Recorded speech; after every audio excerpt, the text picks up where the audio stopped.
você pensa como eu, vamos em frente. Passo 1. Definir se a viagem será individual ou em grupo. Esta decisão tem um impacto direto na estimativa de tempo da viagem, pois quanto mais motos, mais tempo será necessário nas paradas de abastecimento, nos processos de aduana e na condução do grupo de forma geral. Como o tempo é um dos fatores mais importantes no planejamento da viagem, então essa decisão não pode deixar para ser tomada depois. E se a viagem for em grupo, é fundamental que os demais participantes sejam envolvidos nos próximos passos da definição do destino e do roteiro da viagem. Passo 2. Definir o destino final da viagem. O principal objetivo deste passo é obtermos uma estimativa inicial da quilometragem total que será percorrida. Esta informação será necessária para estimarmos o tempo total da viagem no próximo passo. Então vamos para a tela do meu computador para eu mostrar como que eu faço essa estimativa com a ajuda do Google Maps. Então vamos lá, Google Maps.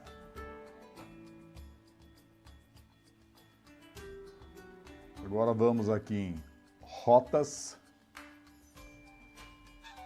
Aqui como ponto de origem, ele já está com o endereço, o local da minha residência, meu ponto de partida. Aqui no destino, só para que a gente possa exemplificar, vamos imaginar que essa viagem estivesse sendo para o Uruguai e que no Uruguai o ponto mais distante que eu pretendo chegar fosse Colônia del Sacramento. Então vou selecionar aqui Colônia del Sacramento. E aí o Google Maps já me definiu uma rota, uma sugestão de caminho baseado aqui nos algoritmos dele, provavelmente porque ele identificou que esse seria o caminho mais rápido, o acesso melhor a ser feito.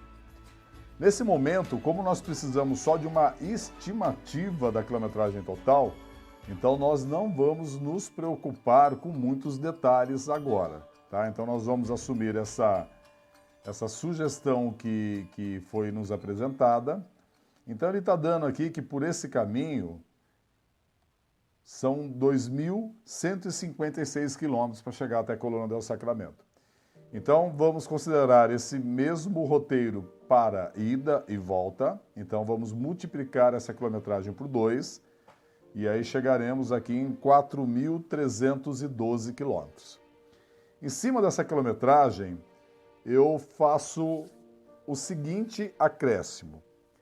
Se a princípio eu vou realmente seguir esse roteiro e não vou fugir muito desse caminho, mas eventualmente vou dar uma passeada, vou em alguns pontos turísticos, vou visitar alguns restaurantes, tem também a questão da entrada e saída nas cidades para chegar até os hotéis. Então, para suprir um pouco esses pequenos acréscimos, eu vou colocar aqui mais 5%. Então, seria 4.312 mais 5%, então eu chegaria aqui que a quilometragem total dessa viagem será de 4.527 quilômetros. Agora, se eu pretendo realmente fazer bem mais coisas do que o que está me mostrando no primeiro momento, eu vou aproveitar essa viagem aqui, já vou passar pela Serra do Rio do Rastro, em Santa Catarina, vou dar uma passada pelas Serras Gaúchas também, no Uruguai eu quero bater mais perna, talvez eu volte pela Argentina. Então, se eu já tenho essa intenção de dar uma esticada, eu acrescento 25% de quilometragem. Então, ficaria 4.312 mais 25%. Então, eu chegaria aqui que a quilometragem total da minha viagem seria 5.390 quilômetros. Então, é isso que nós precisamos nesse momento, a quilometragem total para que a gente calcule no próximo passo se o tempo que nós temos disponível está razoável para essa quilometragem que nós pretendemos percorrer. Passo 3. Avaliar o fator tempo. A partir dessa avaliação, nós teremos uma noção inicial se o tempo total disponível para a viagem está adequado em relação à quilometragem total que nós definimos no passo anterior. Para esta avaliação, será necessário que a gente efetue o cálculo da quilometragem média diária da viagem. Então vamos ver como fazer esse cálculo.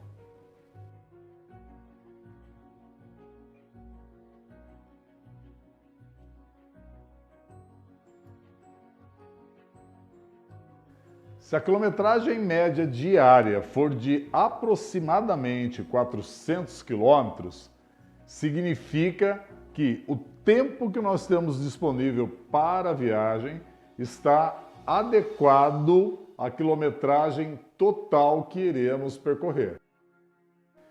Isto não significa dizer que nós rodaremos apenas 400 quilômetros por dia. Esta definição mais exata da quilometragem a ser percorrida será feita no passo 5. Se a quilometragem média diária estiver abaixo de 350 km, significa que estamos com tempo sobrando. Neste caso, podemos rever o destino final da viagem, aumentando a quilometragem total a ser percorrida, diminuir a quantidade de dias da viagem, pensando na economia com gastos como hospedagem e refeição, por exemplo, ou deixar como está se a intenção for fazer uma viagem mais tranquila em relação à quilometragem total a ser percorrida diariamente. Se a quilometragem média diária estiver acima de 450 km, significa que nós estamos com um tempo muito apertado para fazer a viagem. Neste caso, podemos diminuir a quilometragem total a ser percorrida, aumentar a quantidade de dias da viagem, caso isso seja possível, ou deixar como está, mas aí teremos que ser muito cautelosos na definição da roteirização da viagem no passo 5. Pode parecer até subjetiva essa avaliação do fator tempo baseada no critério da quilometragem média diária. Mas isto funciona muito bem quando pretendemos priorizar os fatores segurança e prazer durante a viagem. Passo 4. Avaliar o fator dinheiro. Depois de avaliarmos o fator tempo, agora vamos iniciar a avaliação do segundo fator mais importante no planejamento de uma viagem de moto de longa distância, o dinheiro. Para isto, teremos que elaborar um orçamento básico, considerando os principais gastos da viagem, que podem ser divididos entre os gastos que acontecem antes do início da viagem e os que acontecem durante a execução da viagem. Antes de iniciarmos a viagem, os principais gastos são com a manutenção da moto, equipamentos pessoais de segurança e seguros. Leve a moto até uma oficina da sua confiança e solicite o orçamento de uma revisão completa. E não esqueça de avisar o mecânico referente a quantos quilômetros você irá rodar durante a viagem. Uma viagem de longa distância necessita de equipamentos pessoais, pensando na segurança e no conforto tanto do piloto quanto da garupa. Se for sua primeira viagem de longa distância, é muito provável que você ainda não tenha todos os equipamentos necessários. Então, faça um checklist de tudo o que está faltando e depois faça uma pesquisa de preço destes itens. Verifique se o país de destino exige a contratação de um seguro obrigatório contra terceiros. E caso seja obrigatório, faça uma cotação do valor desse seguro. Apesar de não serem obrigatórios, mas é muito aconselhável que seja feito o seguro viagem para cobertura de despesas médicas pessoais no exterior e também a extensão de seguro para cobertura do veículo, do casco da moto. Durante a execução da viagem, os principais gastos são com hospedagem, abastecimento, refeições e passeios turísticos. Então, faça uma pesquisa na internet sobre uma média de valores desses itens, mas não se preocupe com exatidão neste momento. Após a conclusão do orçamento básico, é o momento da gente avaliar se o dinheiro disponível é suficiente para suprir o valor total orçado. Caso o dinheiro não seja suficiente, pare e reavalie os critérios gerais da viagem, como tempo e destino, por exemplo. Não caia na tentação de abrir mão da manutenção da moto e dos equipamentos pessoais de segurança a pretexto de fazer a conta do orçamento fechar. Além de colocar o fator segurança em risco, a probabilidade de acontecerem problemas durante a execução da viagem será muito grande. Passo 5. Elaborar a roteirização da viagem. Nós só devemos iniciar esse passo se os fatores tempo e dinheiro estiverem muito bem resolvidos. Fazer a roteirização da viagem nada mais é do que elaborar uma espécie de diário de bordo contendo as principais informações que, em linhas gerais, permitirão que a viagem tenha uma maior probabilidade de sucesso. Vamos para a tela do meu computador para exemplificar como eu elaboro a roteirização das minhas viagens. Então, esta aqui é a planilha que eu utilizo na elaboração da roteirização das minhas viagens. Antes de eu falar um pouco mais sobre essa planilha, sobre cada um dos campos e como que eu faço aqui o preenchimento, eu gostaria de falar sobre alguns parâmetros, algumas métricas que eu utilizo para me auxiliar na elaboração da roteirização da viagem. Então vamos lá. Primeiro parâmetro é o seguinte: em média, quando as rodovias permitem e também quando eu não tenho nada de muito turístico para fazer no caminho, enfim, quando as condições gerais contribuem, eu procuro rodar de 600 a 800 quilômetros por dia, tá? 600 quilômetros eu vejo como uma quilometragem muito boa, é uma quilometragem legal para conduzir no dia a dia, a viagem rende, não chega a ser extremamente cansativo, principalmente quando a gente está com garupa. E 800 km eu uso como limite mesmo, tá? Raramente eu ultrapasso 800 km. E basicamente por que eu sigo isso?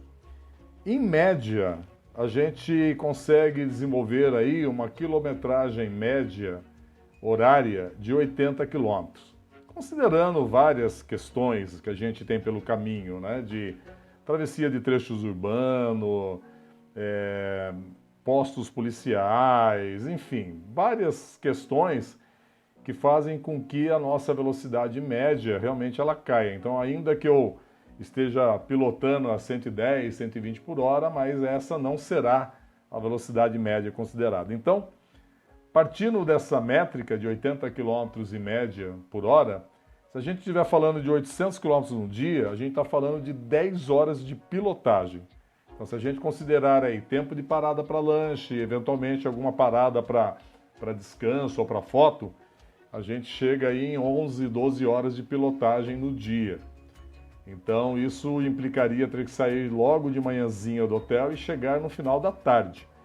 Então, como eu evito pilotar à noite por questão de segurança, então por isso que eu estabeleço aí 800 km como limite mesmo, tá? Raramente eu ultrapasso isso, só quando realmente não tem jeito, tá? Outro parâmetro que eu sigo também é o seguinte: a cada 4 ou 5 dias no máximo, eu procuro inserir aí no meu roteiro um dia livre, tá? Ou pelo menos, quando não é possível um dia inteiro livre, pelo menos meio período.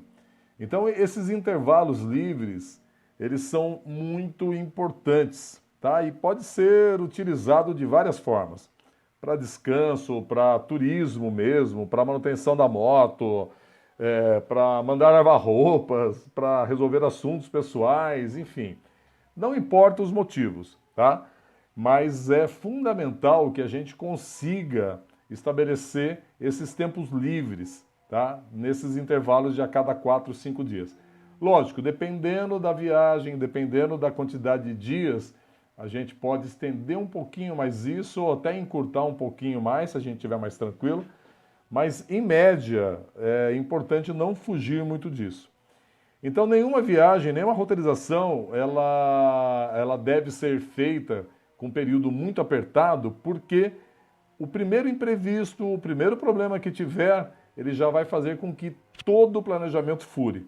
E não só por questões de problema, para até curtir a viagem mesmo, né? Poder de fato fazer mototurismo. Então a gente precisa ter esses intervalos aí, tá? Então vocês vão ver na prática aí que numa viagem de longa distância, ter esse tempo livre aí a cada 4 ou 5 dias faz uma diferença muito grande em termos de qualidade da viagem, tá? Em termos de prazer e até de segurança também, tá? É importante a gente realmente não levar o corpo à exaustão, né? Que a gente possa, de fato, ir descansando a cada N dias, tá? Bom, então, uma vez alinhado aí esses parâmetros básicos, vamos aqui, eu vou pegar um modelo de uma planilha real aqui que eu fiz para uma viagem no Uruguai. Então vamos lá. Então, que informações que eu tenho? Então, essa aqui é uma viagem que eu fiz para o Uruguai em 2016. Então, o primeiro campo aqui eu tenho um sequencial numérico, apenas me estabelece aqui quantos dias eu terei para fazer a viagem. Nesse caso aqui foram 15 dias. E essa coluna aqui também ela é importante para mim porque eu uso ela numa fórmula que eu faço aqui para ter o cálculo da quilometragem média diária. Então eu tenho aqui o dia a dia da minha viagem, né? Como eu comentei anteriormente, a roteirização nada mais é do que um diário de bordo. Então aqui, a data de início da viagem, o dia da semana, o horário previsto aqui de saída e de chegada no hotel no destino, no hotel, na pousada, enfim, na hospedagem de destino, aqui uma previsão, a cidade de origem, então da onde eu saio nesse dia, e a cidade de destino, onde eu pretendo chegar nesse dia. O país, né, se eu aqui estou no Brasil ainda, se eu já estou em algum país fora. Eu já deixo anotado aqui, uma vez que eu vou pesquisando no Google Maps para ir traçando esses roteiros, eu já vou anotando aqui as rodovias que eu vou pegar. porque para que não deixe a cargo só do GPS, né? Então, às vezes a gente traça um roteiro querendo passar por alguma rodovia em especial, por uma questão de ser mais bonito, ou por algum ponto turístico, enfim. E muitas vezes o GPS nos joga em caminho diferente daquele que nós imaginamos inicialmente. Então eu deixo aqui as rodovias anotadas para que realmente, quando eu estiver programando o GPS, eu me certifique do caminho que eu estarei fazendo. Quilometragem do dia total. Então veja que nessa viagem, nos primeiros dias, eu estabeleci uma quilometragem mais puxada, acima de 600, porque eu não tinha nada de muito interessante para fazer nesse caminho, para que eu já pudesse chegar logo no Uruguai. E aí sim começar a dar uma curtida na viagem. Tá? E aqui eu vou pôr num acumulado da quilometragem, para saber no final quanto será a quilometragem total da viagem. E aqui eu vou ter numa base da quilometragem média diária. Então aqui eu comecei com uma quilometragem média mais apertada, ela foi caindo porque eu fui inserindo dias livres, como aqui por exemplo, e também fui inserindo vários meio períodos livres, como aqui, como aqui, como aqui, em locais, em cidades que eu queria realmente conhecer, passear, tinha o que fazer aqui, tá? Depois eu tenho aqui o tempo de pilotagem, quanto tempo eu devo, de forma estimada, ficar efetivamente em cima da moto pilotando. E aqui um campo para observações em geral. Então tudo que eu tiver aqui de importante, por exemplo, nesse dia que eu vou ter um processo de aduana para fazer, aqui tem coisas turísticas, enfim, tudo aquilo que eu julgar importante e interessante eu acrescento aqui no campo de observação. Então, como exemplo, olha, essa viagem aqui no final, ela acabou sendo uma viagem com uma quilometragem média diária de 300 km. Foi bem tranquila, tá? E foi proposital porque aqui nós estávamos em 6 motos, todos com garupa, né, com as esposas, todos nós tínhamos 15 dias livre, e aí realmente priorizamos aqui a curtição da viagem, né, o mototurismo.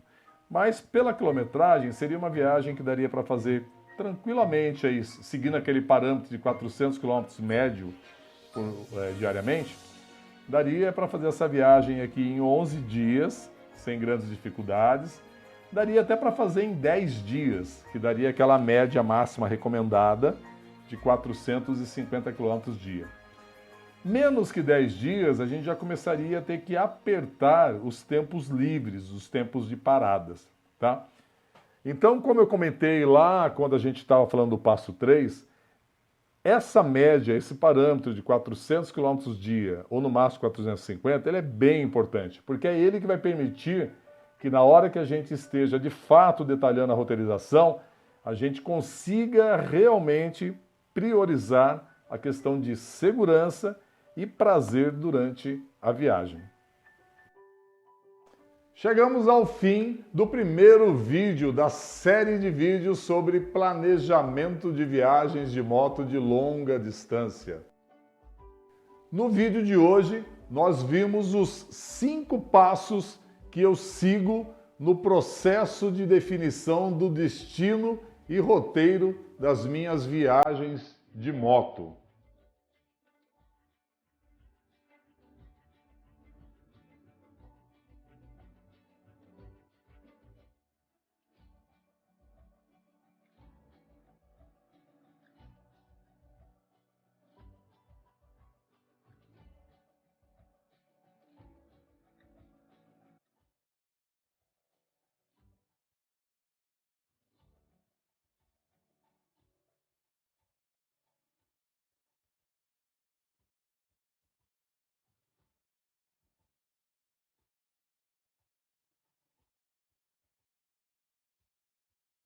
Se você gostou desse vídeo, dê um like e compartilhe com seus contatos. Seu comentário também é muito importante para que a gente possa melhorar cada vez mais nosso canal sobre mototurismo de aventura. E por hoje é só. No próximo vídeo da série de vídeos sobre planejamento de viagens de moto de longa distância, nós iremos falar sobre documentação e seguros. Muito obrigado por sua atenção e nos vemos em breve. Bons ventos! Fui!